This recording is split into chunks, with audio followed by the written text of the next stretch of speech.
Welcome back to the Loose and Groovy Baseball Show, episode 18. I think we're on. It is February 14th today. Today we're doing third baseman. Pretty excited about this one. It's a pretty, I mean, I don't want to say top heavy because it's disrespecting the other guys, but it's a very talented group, I would definitely say. Yeah, Parker, how have you been? Pretty good. We got the last big domino to fall with the Bregman signing. So we can get into that and kind of the implications around the league with that. Um, Overall, just doing good. Valentine's Day today, so that's fun. That's right, definitely. Can be a very good day or a very bad day for some people, but yeah, we're looking True. forward to it. So for Bregman, I know I'll let you get it started because I know you have a couple strong opinions on Bregman, and then I can kind of piggyback off of you, but I'll give the floor to you. Yeah, so clearly I am a Detroit Tigers fan. So we were co-favorites this whole time.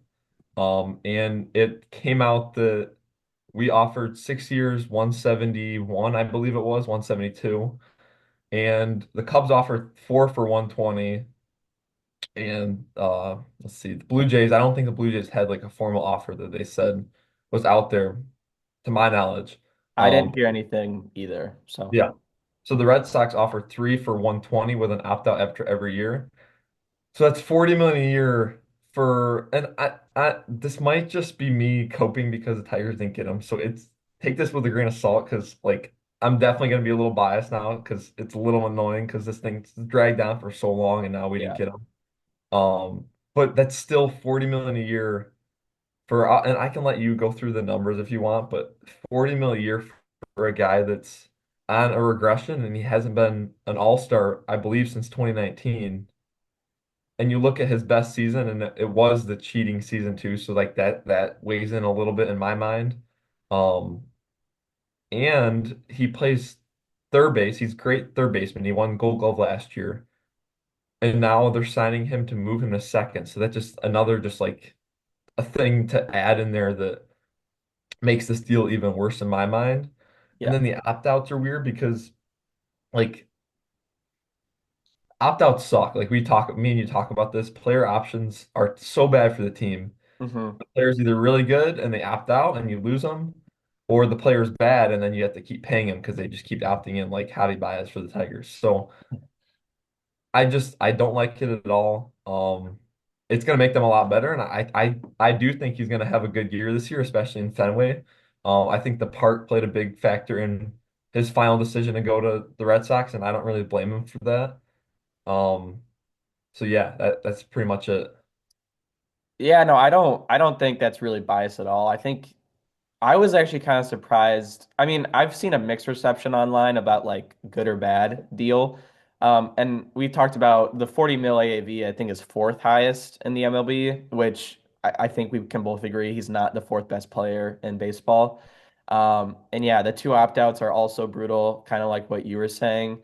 The other thing to think about is the Red Sox have a pretty big logjam now. So Christian Campbell is coming up. I think that he was slated to play second or come up at second, and now you have Bregman there. So is that going to delay his kind of move? Marcelo Meyer too. Yeah, Marcel Meyer, who is in the outfield, but then you have Duran, who's moving over to, I think he's moving to left, and then Sedan Rafaela and Wilyer Abreu. So I don't know if they're gonna keep any of these pieces. Like I think Yoshida is kind of the most obvious one. If you wanted to clear some space, you trade off of him.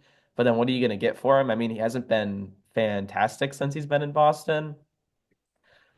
I don't know. I was definitely not the biggest fan of this, but every Boston seems to think this is like the best fit possible.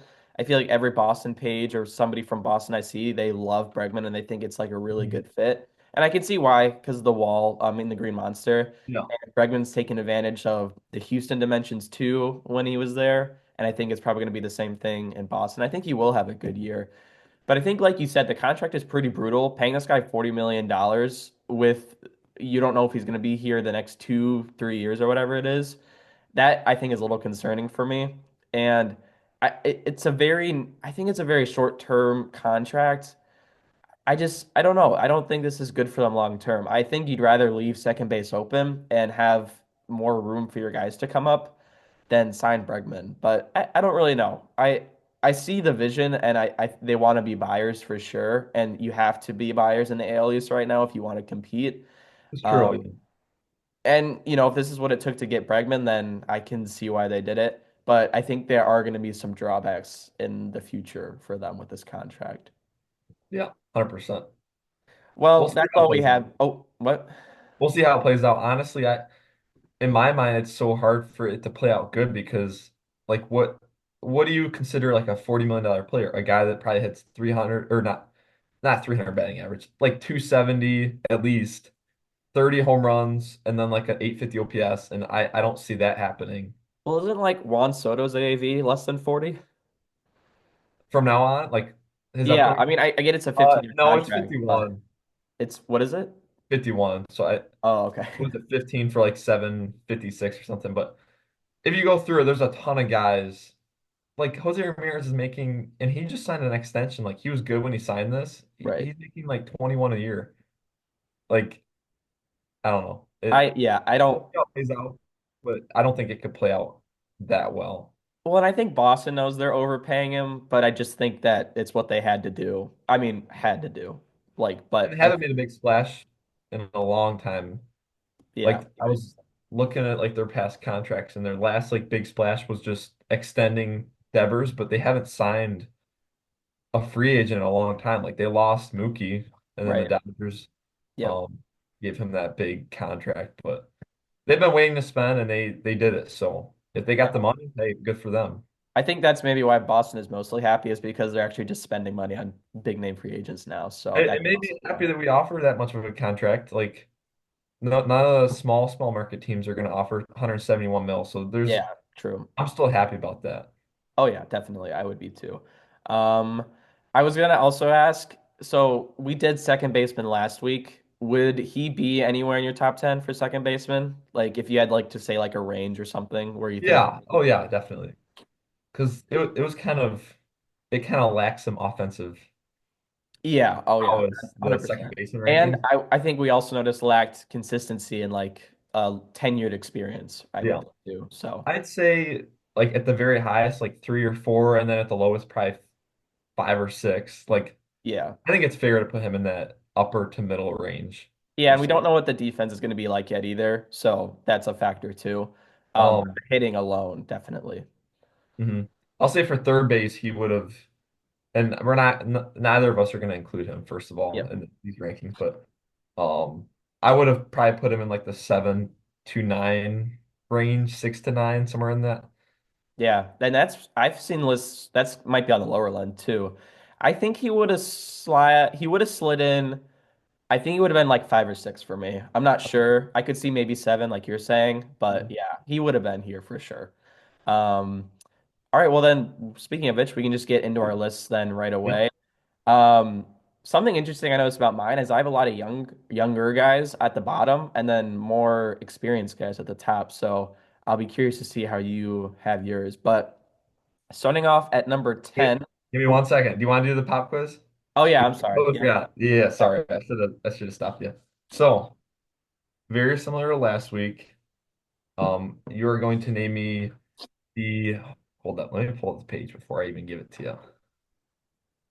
This one might be a little tougher. Not that much tougher. It's still a really good team, I think, but Okay. let's see.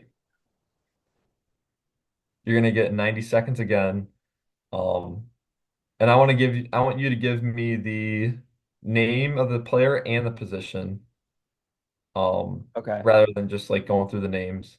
Yep. Okay. Um, so yeah, the starting nine, give me like 1 or 2 bench bats. The bench bats were super hard for this one, kind of. Okay. And then if you can give me all 5 starters, that'd be great. I think you could do it, but maybe 4 out of 5 starters. And then I would just take two, bullpen arms All because right. their bullpen's a little shaky in my mind, but, See what I can do. it is the Arizona Diamondbacks. So as soon as you name the first person, 90 Okay. seconds. Gabby Moreno at catcher, Josh Naylor at first, Ketel Marte at second, Geraldo Perdomo at short, Gino at third. Is McCarthy in left? McCarthy is center field. Just Center you can field. give me the Okay. outfielders. You don't have to. McCarthy, Grichuk, Carroll. Corbin Burns. Is Jordan Montgomery still there? I'll give you that for the bullpen. Okay, okay. Brandon Pfaadt, Zach Gallen, Dude, come on, keep going. AJ. No, AJ. Did AJ No, Park? No, he got traded, I think. no, I'll give you No. that for the bullpen. He's in the bullpen. Okay, he's in the bullpen. That's two. Bench bats. Uh, is Gurriel still there? Lourdes Yeah, Gurriel? so Gurriel and Grichuk are going to switch out. They have him Okay. slated to start, but And yeah, then Pavin Smith is my other bench bat. And who are the other two starters? He's slated to be the DH. Like Oh, okay. he had a decent year last year, I think. No, that makes sense. Definitely. Um, Yeah, 20 seconds, but um, did you name four of the starters? I said Gallon, Fott, and Burns. I think I'm missing Okay, two. keep Uh, thinking. Get at least give me one more. You're gonna be mad if you don't get these. I know I am. Um, Both injured last year. really? A lot of last year. Yeah, that's why their rotation was so bad. I didn't know Montgomery moved to the bullpen, but I guess that makes sense. They have him started. Yeah, I think at the end of the year he was, but he was so bad. I don't think I'm gonna get him. I have no idea, actually. So it's Merrill Kelly who missed a lot of last year. Mm, I think he's okay. gonna be, and then Eduardo Rodriguez. Yeah, I'm not surprised I didn't get those guys, to be honest. Outside of, I don't think I would have known them in 2023. So that makes Yeah. sense. But I guess, yeah, especially for somebody that you paid so much attention last year. If they didn't play, it's kind of yeah, hard to. it might be kind of tough. That was, You ripped through the starters. yeah, that's a good team when you list it out like that. And if their pitching stays healthy, we know their offense is going to be amazing like they were last year. I think they're going to be so good. Yeah, so it'll be Burns, Gallon for the 1-2, and then probably Fott at three, and then Kelly at four, maybe, Burns and then Gallon, Eduardo. Burns Gallon, Kelly, Eduardo, and then Fada at five. Oh, okay. I So mean, there's Fada, probably no I difference. love Fad's ceiling, but I think his floor is also pretty low, and he's shown that. That's fair. But I Yeah, think he can be that could really good, be a pretty good team. but he could also post like a 4.8. And then looking at their bullpen, dude, they could have so badly used like a Kenley Jansen or like a Carlos Estevez. Justin Martinez, AJ Pop, Kevin Ginkel's good. Ryan Thompson's also good. Mantiply, Seth Martinez, Bryce Jarvis, and then Montgomery. Like I don't know. That I don't know if do you think that's the weakest area on that team? Um, Not that there is any really major weaknesses, but that might be it. I don't have their numbers pulled up in front of me, but I think after Burns and Gallen, who are amazing, that might be the best 1-2 punch this coming year. Like there's a decent chance. After that, I think there's a lot of uncertainty with Kelly Rodriguez and Fott. That's that's probably my biggest worry because bullpen you can always piece together the bullpen. yeah, that's fair. Hard to project the bullpen. But it was their pitching that I think made them not make the postseason last year. Yeah, definitely. I didn't know their pitching was Hopefully, that I bad. can hold up this year for them. Okay, trivia out of the way now, so we can get into the top 10. But that was a good one. Thank you. So for number, we're gonna do the snake thing again. So I'll start off with 10, then Parker will go 10, 9. We'll go back and forth. Mhm. So at my 10, I have Alec Boehm from Philadelphia. I think you remember he had a really, really, really, really hot start to the season last year, and then kind of slowed down a bit towards the end. I don't have much to say on Alec Boehm. He's kind of like a fringe top 10 guy for me, and you could probably swap him out with maybe a couple other names. But I think you know what you're going to get with him. He's a pretty, like, I would say, good all around hitter. There's can be some bad stretches, but there's also some pretty good ones like we saw last year. And his defense all of a sudden ticked up a lot last year. I was looking at Savant. I think he graded out in negative for fielding run value the past, like his whole career. And then last year he was like a couple in the positive. So I guess that could be a new fold into his game. But I mean, he plays in Philly.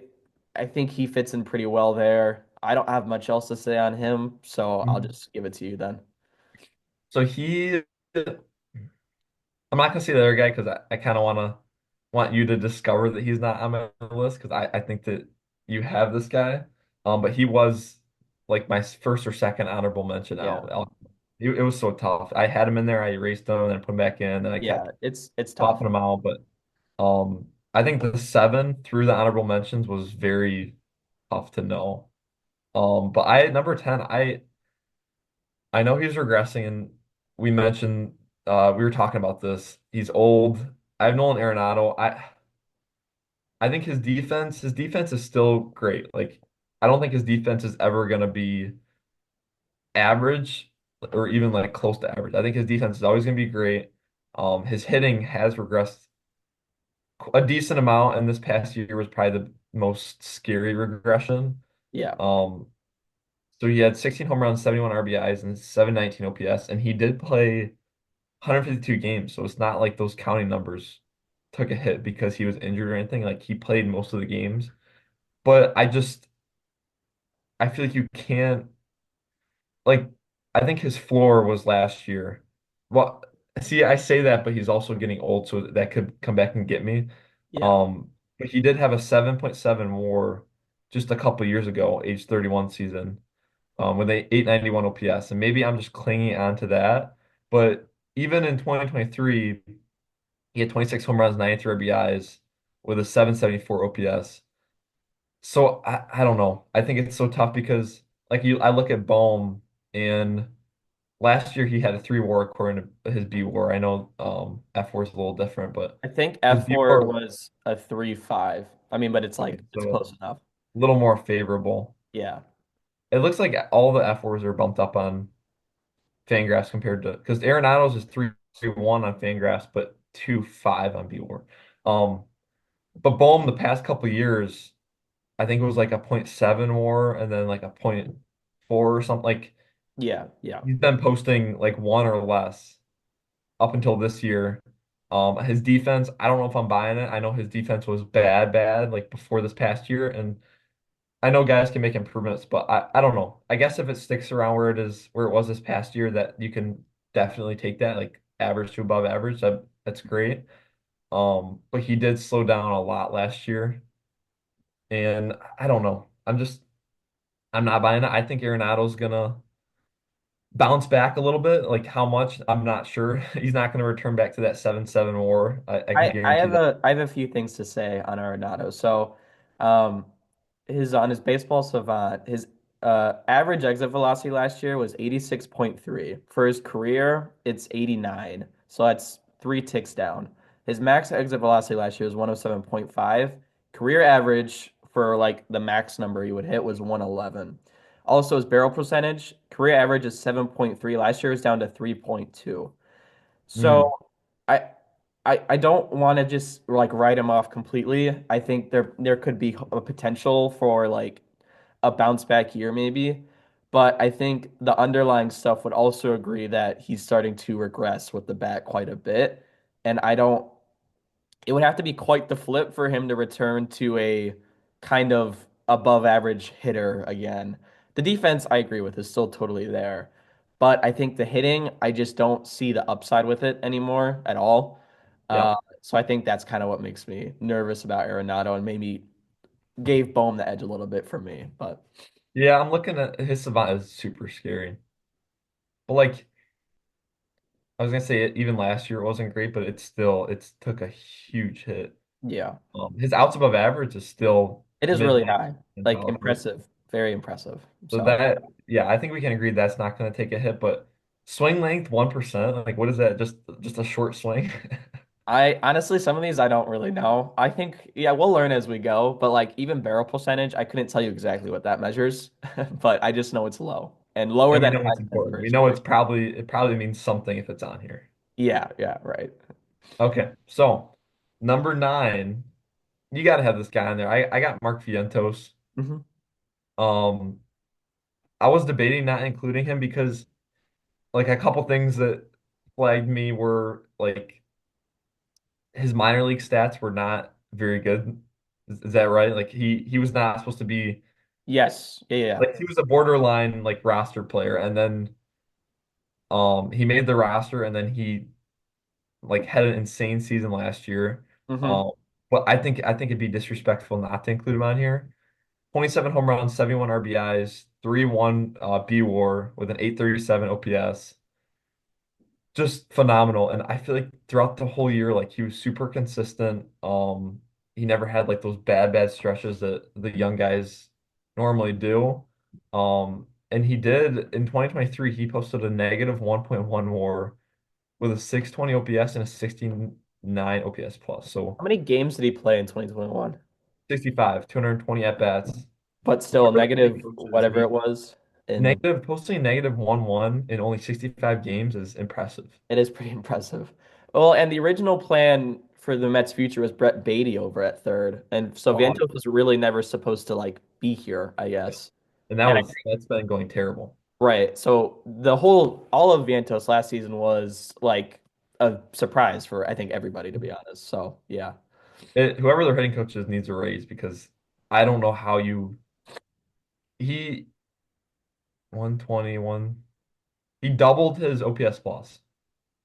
Like almost straight up just doubled it. Like yeah, insane. His defense got way better. It was absolute garbage in 2023 and then it was like okay in 2024. I believe. Let me look at his defensive. I don't think it was good, I but got you. it It was not good. went from bad to just bad. Yeah.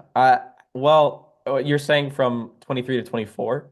Yeah, that's what I've been reading up on. Is that true? Um, I agree with what you're saying because I've heard the same thing. Savant disagrees with what that is. They say in 2023's negative run value was -1. 2024 was -5. So Well, he also played 65 games, but yeah, right. And I think that's probably where um, that's coming from. But from I think hearing about people talk about Vientos, the defense wasn't like watching him play is not as bad as you think it would be, I think is what the yeah, comment. I think I definitely do think there's some value in the eye test too.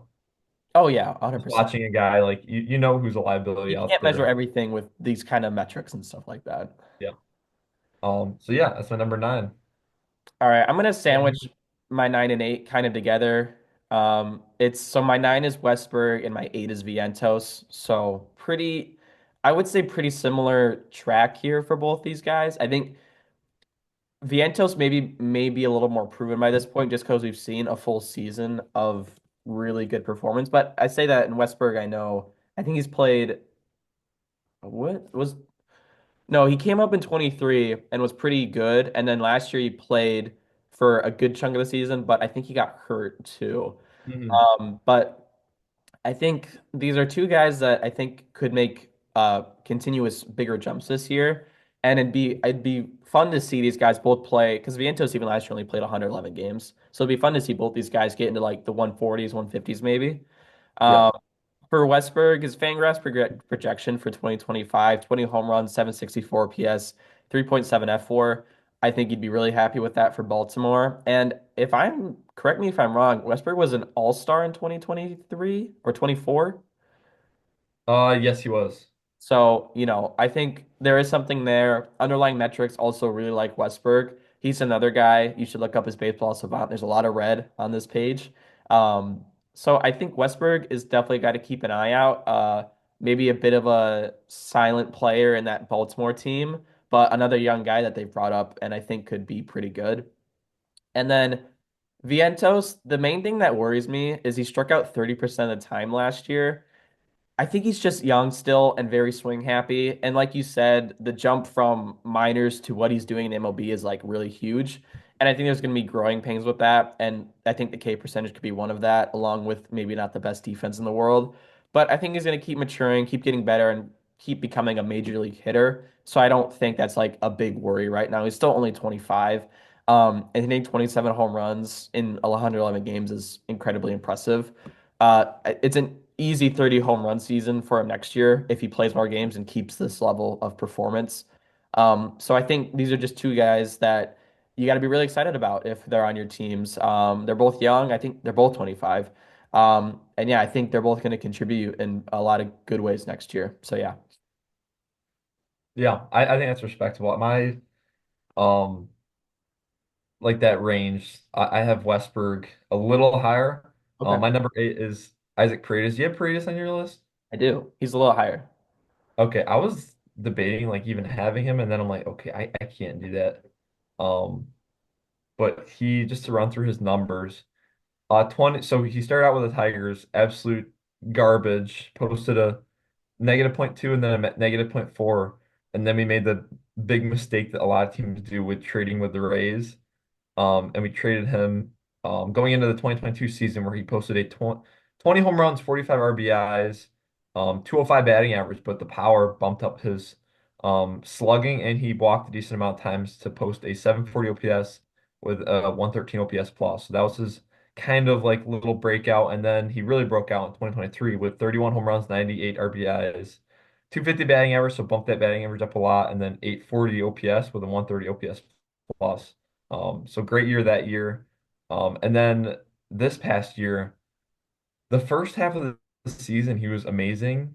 And even I guess the first like three quarters. And then as soon as he got traded to Chicago, um, his numbers took a big hit.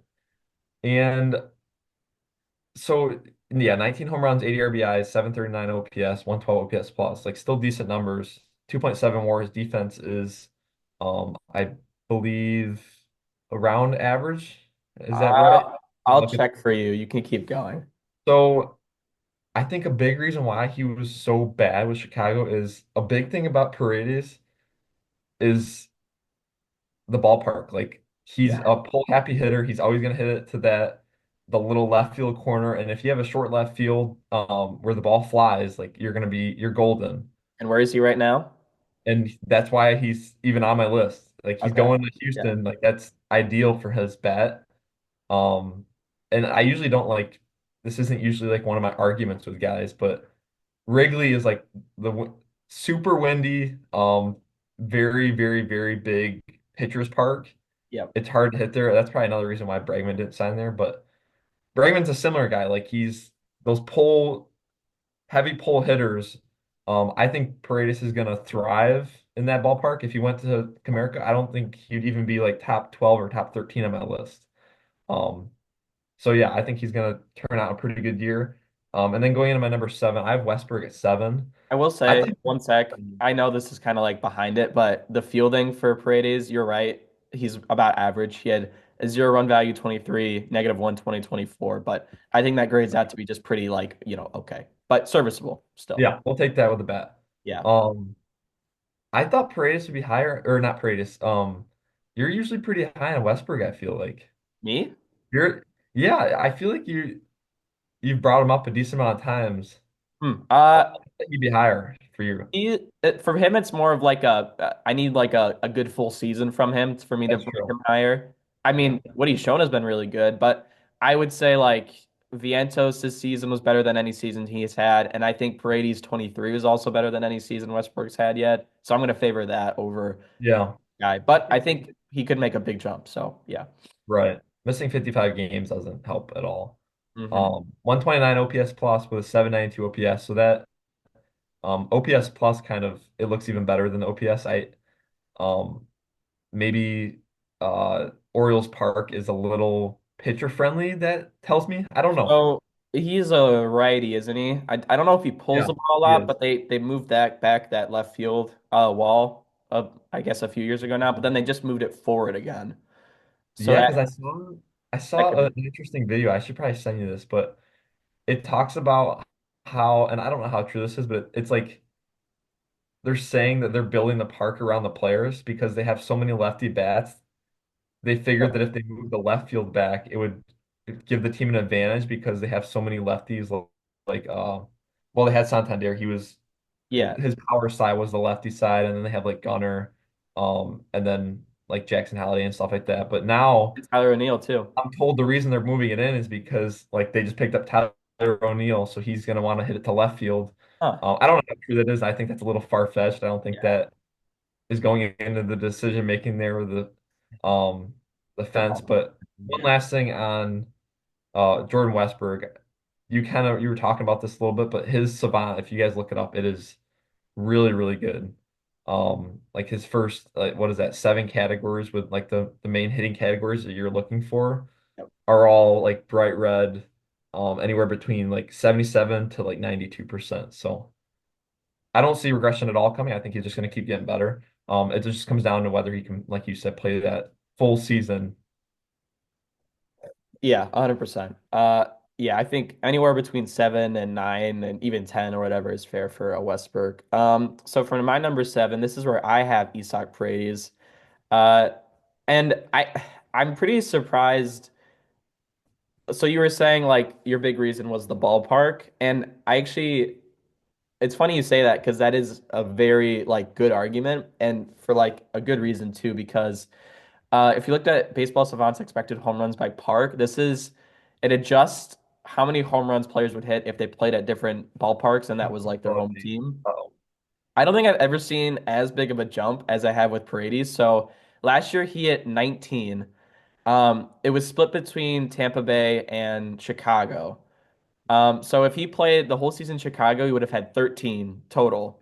If he would have Oh, played the whole season with Houston, it would have been 26. So I don't think that's, I've ever seen as big of a jump or like gap with between that. So keeping that in mind and keeping in mind 2023 when he hit 31 home runs, I think there could be a lot to like with Paredes here, especially in Houston. I think everybody knows by now Houston, they have a very short left porch. mhm. All he does is pull the ball. His like spray chart, every single home run he hit, like, and I mean, I'm not even over exaggerating. Like, if you look at left field, like I would say like 75% of it are all hugging the foul pole. Like they're very close to it. So not only he pulling it, but he's pulling it like super hard too. Like it's not left center or like in between, like closer to center field. Like these are left field pulls. And so like I feel like he could hit like 35 home runs next year just out of nowhere. And it was be like, how'd that happen? And it's just because he's playing in Houston. So that's why I had him at 7.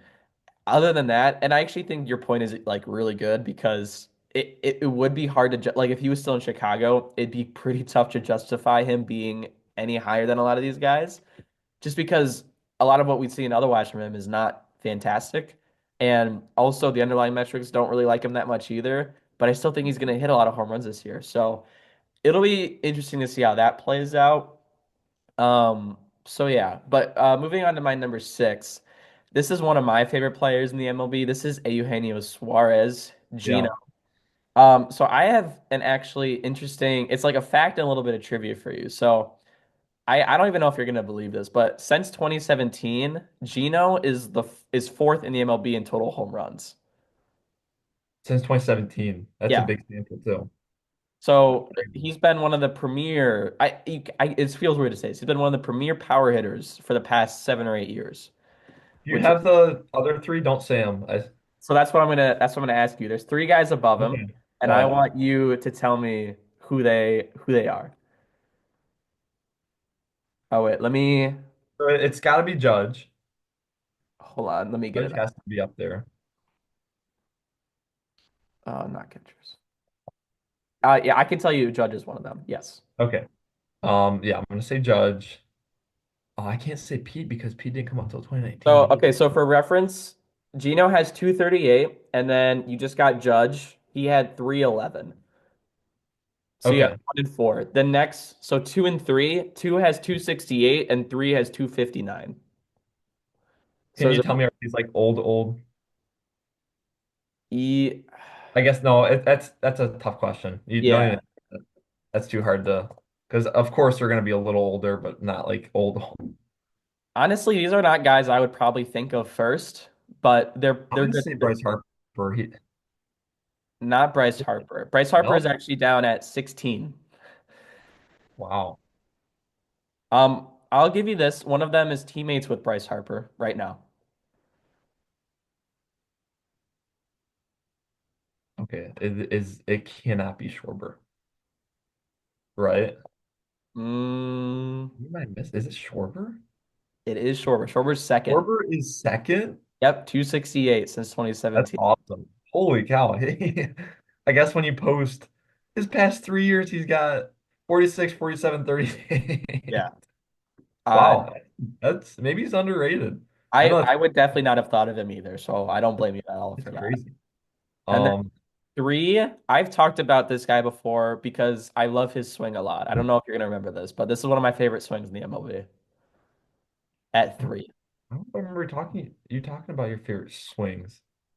Um, there. Okay, let me see. Let me look up real quick. He's been on two teams, been really good on both teams. Okay, yeah, my guess would not have been right then. I was JD Martinez came to mind, but he's been kind of flat. Um, JD is 10, so that's not a bad guess. Favorite swings. Can you give me a division?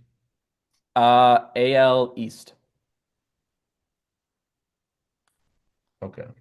He had a bit of a, I mean, for him, he had a bit of a down year last year. For him. Okay, so you can knock the Yankees out of there. It's not even the Red Oh, I'm Sox. sorry, NL East, NL East. I'm sorry, NL Okay. East, not AL East. Okay. Oh, okay. I is it Matt Olson? Yes, it is Matt Olson. Matt Olson is third with 259. So Huh. Judge, Schwarber, Olson, Suarez, Machado rounds out the top five. Odd list. And then rounding out the top 10 is J-Ram, Arenado, Pete Alonso. Otani's at nine. And then it's JD at 10. Having Olson, Schwarber, and who else was in that? Oh, and Suarez. Like that's a weird It is very for a weird. top five. Like that's a little sneaky. I think if you asked a lot of people, they would not, I think they would get Judge and miss the other three, to be honest with you. Yeah, probably. I And would never have guessed Suarez in a million years. Like that'd be my. So I had the easiest one given to me. and the other thing is Judge, the gap between Judge and Schwarber is uh I think it's 43, which is insane because the gap between these other guys is like 9 or 10 or like 2 or 3. So, And Judge has missed a decent amount of time with injury. Like he's been out. yeah. Like He that's crazy. yeah. Wow. So all that to say, Gino's my number six, one of my favorite players. Underrated for sure.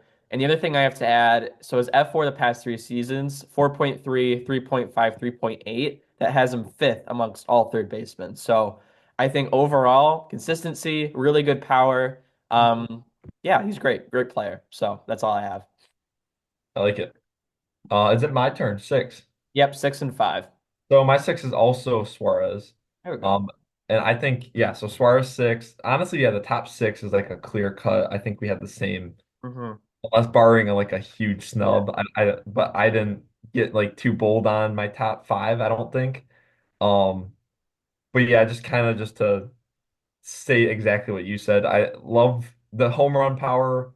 Um, walks like actually his walks fell from 70 to 49, so I guess walks wouldn't be a great argument, but he's just turned out every year besides 2021 since 2017, since you started like keeping track of those like huge home run power numbers. He's had a positive OPS plus, and just super consistent. His defense this past year, it looks like it was I don't think um it was great. pretty good. It says 5.1 defensive WAR, Oh, here you or go. not WAR, but like defensive value. I don't know what Value. their metric is, but What was the year? What's his highest home run total in a year? I know it's pretty high. 49, I He hit believe. Yeah, 49. Oh 49 my home runs. That was goodness. 2019, so I guess the juice ball. Okay, okay. But dude, just to give you like, it's interesting. Every time you look at Baseball Reference, look at the like go on his page right now. Look at every number's OPS, and then look at the OPS pluses, and then look at the outlier with 2019. So in 2019, he had a 930 OPS with a 131 OPS plus. Normally, a 930 OPS would be like a 150 OPS plus, but just because of the fact that everybody that year was so good hitting, it bumps down the OPS plus. Because Okay. like comparing 2018 890 OPS with a 136 OPS plus, and then his OPS went up 40 points, but his OPS plus dropped because it was that juice ball. So that's always just like that always sticks out to me. Like It is 2019 is almost like don't like almost take it with a grain of salt because everybody's hitting was so crazy that year. well, if you look down a little bit too, he finished 15th in MVP voting. Really? With 49 home Right, runs? exactly. Like everybody was That's crazy. weird. It has to be. Like, there's no way that's just a coincidence, and I think they've proven that it's not. Yeah, Um, that's fair. yeah. So Suarez number six. Um, I think he's super underrated, honestly. Yeah, I think that's safe to say, especially with your stat of him having being in that top four with since 2017. That's insane. yeah. Another guy the Tigers lost out on. So these past couple guys the Tigers swung and missed on. Now I'm at number five. I think you'll have him at five too. I have Manny Machado. Here we go. Yeah. So I have Okay. Manny I at like it. five. I don't know. I would have liked to put him a little higher, but I just couldn't with the guys ahead of him. 100% Um, agree. 100%. so 29 home runs, it's just super consistent. Like looking at his, oh, I can go back so far, dude. Going back to 2015.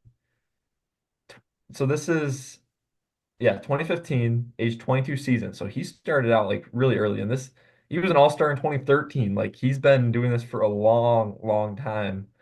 2015, 35 home runs, 37, 33, 37, 32. COVID year 16, he finished third in MVP, so he would have probably hit 38 home runs that year if they played a full 162. 28 home runs, 32, 30, and 29. So, so, so consistent. Where a lot of these guys have low batting averages with those home run power. His batting average is always pretty good. 304, 278, 298, 258, and 275 this past year. Just I don't know. There's you can only say so much. Defense is always good. However, I guess this last year Yeah, that's what, yep. is negative 3.5, which is so weird to me. I just looked at that. Came out Like of nowhere. I Absolutely. always picture him like in that category with like kind of Chapman, Arenado, like that tier with defense. But with those hitting numbers and with that consistency, I do not care at all. Yep. 100%. So number five. So I'm going to do the same thing and sandwich my five and four together. And I actually think because you did that, I think we're actually going to have a very similar, if not the same, top five. But I have Machado at five and then Chapman at four. Um, Mm, okay, so your Chapman's a high. little difference now. Okay. Okay. Um, and maybe I'll be curious to hear your argument because I think I could hear an argument for Chapman being higher. But I was between Machado and Chapman for a majority of the time, and I echo everything you said about Machado. And I think the other thing for me is Machado's been playing for so long. I don't feel like I've seen the best Machado or the best version of Machado. So I think there might be a little bias for me in that where I feel like the people that watch Machado in his peak, they like they really, really like Machado no matter how good or bad his seasons are. But I do have Chapman at four, and the reason why is A is defense. So he was second in fielding run value amongst all third basemen. He was secondly tied for first with Joey Ortiz of Milwaukee. Machado was down in 13th, but like you said, the defense normally is pretty good. Last year, for some reason, just took a step back. He had two less home runs than Machado and six less OPS points than Machado. He walks more. He doesn't whiff as much as Machado, and he's a much better base runner than Machado. So I think for me, you sacrifice a bit of the slug, a bit of the power, and you get better defense. Even if Machado was in as bad as he was last year at defense, I think Chapman is still probably the better defensive third baseman. And I think, especially hitting at Oracle Park is not the easiest ballpark to hit at either. So having all of that, I think Chapman just barely squeaks by Machado for being a little bit better as of right now. And Chapman still had 27 home runs last year. I think I forget about that to be honest, just because sometimes you see the low average and Yeah. maybe kind of a lower OPS, but 27 home runs is nothing to scoff at. So yeah, so Machado five, Chapman at four. But yeah, let's see where you got him. Yeah. Dude, it was these next three. Honestly, these next two, I need to quick get ahead of myself. Number four, I think this is gonna hurt you. I have Rafi at four. And dude, it's purely because he's such a defensive liability and they're trying so hard to move him off their base. Like his offense is amazing. Like so, so, so good. The past 4 years, 890, 880, 851, 871. Like his offense is amazing. I just with that defense, I could not get myself to put him any higher than four. Looking at, let's see. Yeah, negative 2.6 defensive value or war on Fangraphs. Not as bad as I thought, actually. It's a little better than Manny Machado, which is crazy. Um, but yeah, I don't know. Is all I'm not, I don't want to just make this like a negative thing on all these players. Yeah, So yeah, I need to focus on the good and not just be like yeah. Again, justify why I'm putting him four. it's like this amazing player is slightly worse than this amazing player, and it's Yeah, just exactly. Like these oh, guys were all so good, and I would love to have them on the Tigers, especially with our third base situation now. yeah, But we can get into that another time. 134 OPS plus, 141, 126, 139. Like absolute absurdity. I don't even need to keep explaining on him. Number three, I'm happy you didn't drop this guy because of his slight down year. I was a little worried about that, and this was so tough for me. Um, to even put him this low because his offensive numbers have been insane. His defense is good. I have Austin Riley at number three. mhm, I love Austin Riley. Like he is so good. This past year was like a big down year for him, and he still put out 19 home runs, 56 RBIs, and keep in mind he missed 52 games. With a 783 OPS, still posted a three WAR, B WAR. But looking at his last three seasons, those are from 21 to 23. I think he was, I don't know if I can say undisputed because we have the number one player who you guys yeah, might already have come to a conclusion on, but that's got to be the highest WAR between those 3 years. So 2021, 33 home runs, 898 OPS, 2022, 33 home runs, and then 38 home runs in 2022 with an 880 OPS. And then 2023, 37 home runs with an 861 OPS. I'm super high on him. The defense is there, so let's see.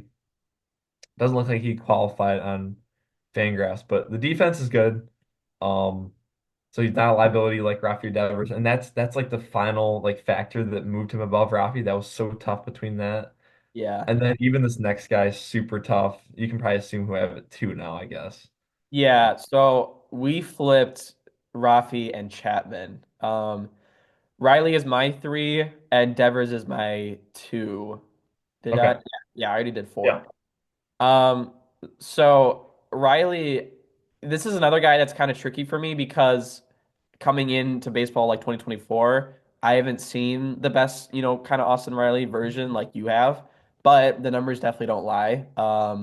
His expected slug, average exit velocity, hard hit rate are all so high. And originally I was comparing him to Machado because I thought Machado was going to be four.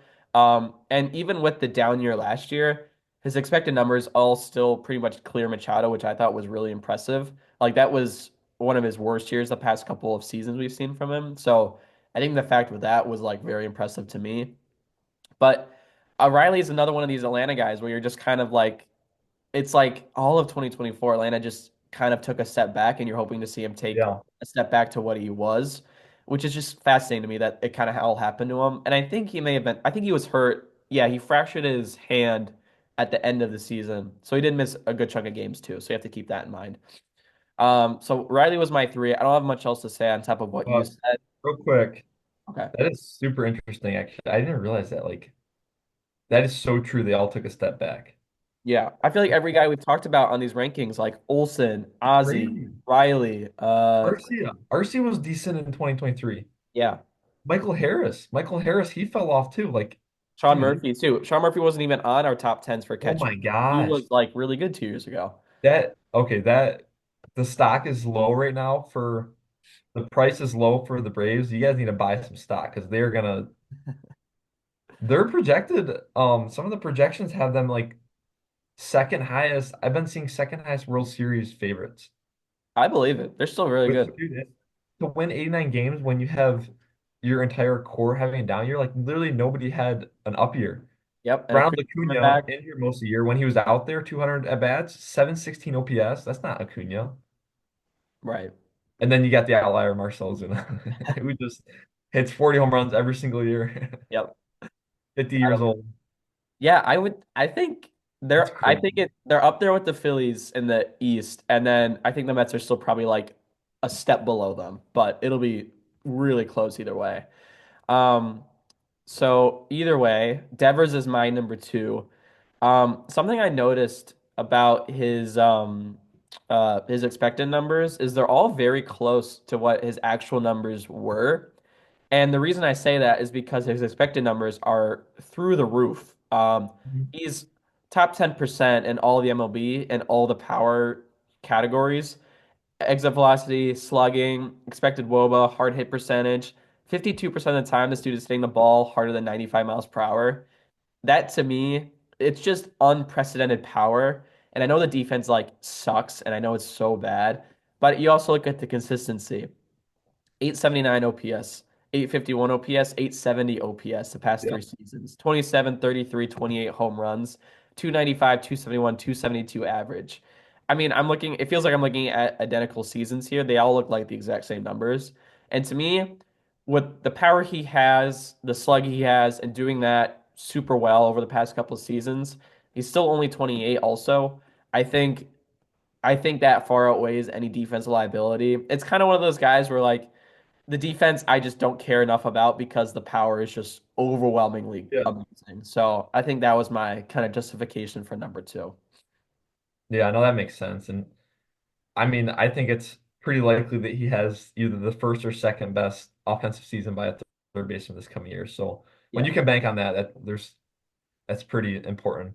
My number two, as you've assumed now, is Matt Chapman. I before this past year, honestly, I was a Matt Chapman hater. I knew he was good, but I I didn't know he had a 7-1 B WAR in the bag. So Yeah. like his biggest knock is hitting compared to all these other guys. Like his hitting is definitely a tier below everybody. But even his hitting is like pretty decent. So I'm gonna go through his OPS pluses. So 111 when he came in the league his rookie year, 137, 127, 120, 100, 116, 107, and then 125 this past year. Three out of the last 4 years, he had exactly 27 home runs and RBIs in the 70s range. So 2023 was his like kind of bigger, his probably his biggest down year other than 2021.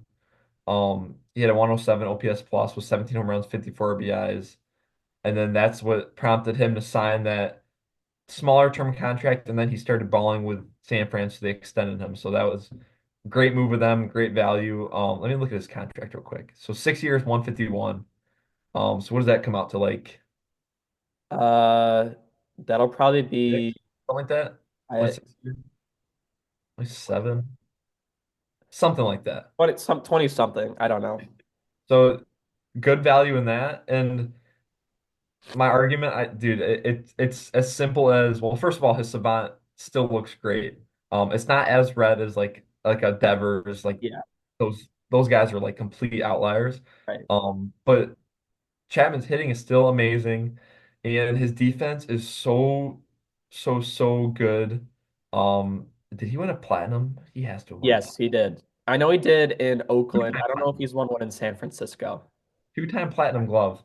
Oh, Dude, you know, there's so much value in knowing that he's going to be like you can almost chalk it up as if he's healthy, he's going to be the best third baseman and he's going to win a Gold Glove in these absolutely. next 2 or 3 years, Yep. like, at least. So that I don't know, just to have somebody to lock down the corner so much while also having that much offensive consistency, I don't know. I don't think that can be. Um, we need to stop undervaluing that. I think he's underrated, because of that. But the number one player, I'll just segue into that, Yep. You're good. is the most underrated player in the MLB. Jose Ramirez is so good. We've been talking about this for a lot of times on this podcast. He is amazing. Hmm. Was it you that brought up his war with Bryce Harper's?